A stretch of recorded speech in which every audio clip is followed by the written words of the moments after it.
I'm joined by head coach Brandon Spalding of the Washington Lee University men's cross country program. They were picked number one in this year's preseason poll. Coach, let's start with looking at last year coming into this season. Banner year for you, just 32 points in the championship to really run away with the ODAC title. Then a second place finish at regionals, followed by your team qualifying for nationals there and having a good showing at the national championship. Talk a little bit about last year's experiences coming into this year. Well, as you mentioned, last year qualifying for nationals, that was the first time in 21 years for the program. That was a big step in the right direction. Defending our conference championship was big, but we ultimately knew last year we had a lot bigger goals than just conference.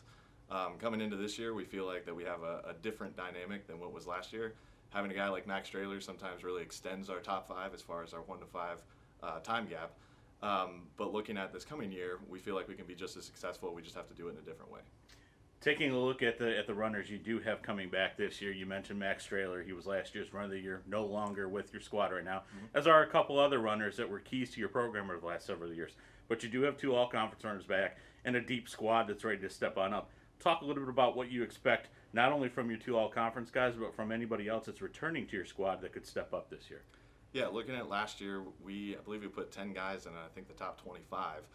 Granted, we graduated 3 of those guys. They were 3 of our top 7 at the national meet. So those guys are obviously big losses, but mentioning that we had 10 guys in the top 25, we're looking at the next crew of guys to really step up.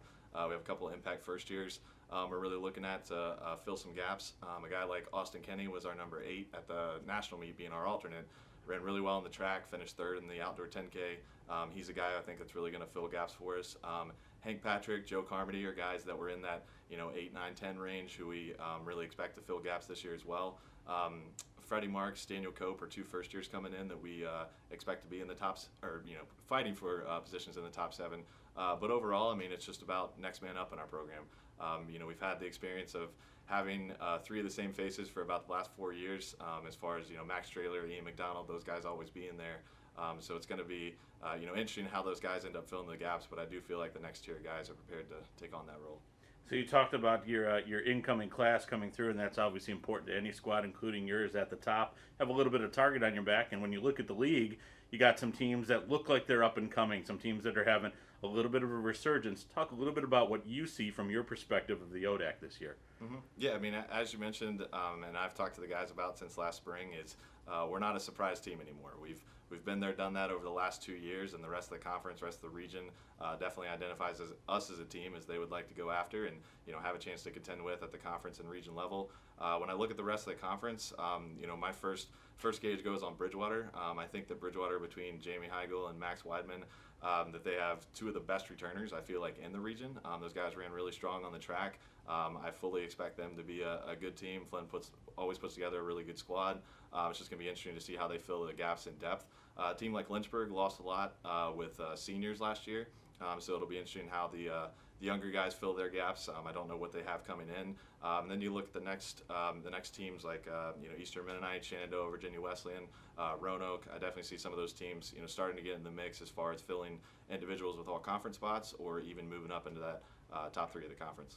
You had the privilege as Washington Lee to host the ODAC championship last year. Now it moves in the reverse order like we do in the rotation to Virginia Wesleyan University and their course out there at the beach. Talk a little bit about what you expect from that, not just in the preview coming up here in a couple weeks, but also at the championship at the end of October. Right, so they took the same idea that a lot of courses are taking today. I mean, you look at Bridgewater a few years ago, it became more of a loop course. Our course was a 2,000-meter loop course, same thing at Virginia Wesleyan come the end of October.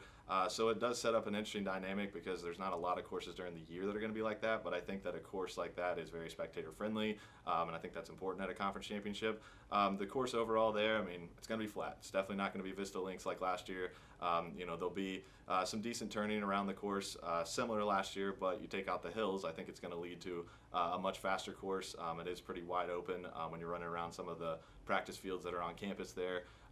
But I fully expect a faster race than this past year, but similar environment when it comes to being spectator friendly and favorable for the athletes and spectators. Well, Coach, I want to thank you for joining me today, and good luck this season. Yeah, thanks for having me.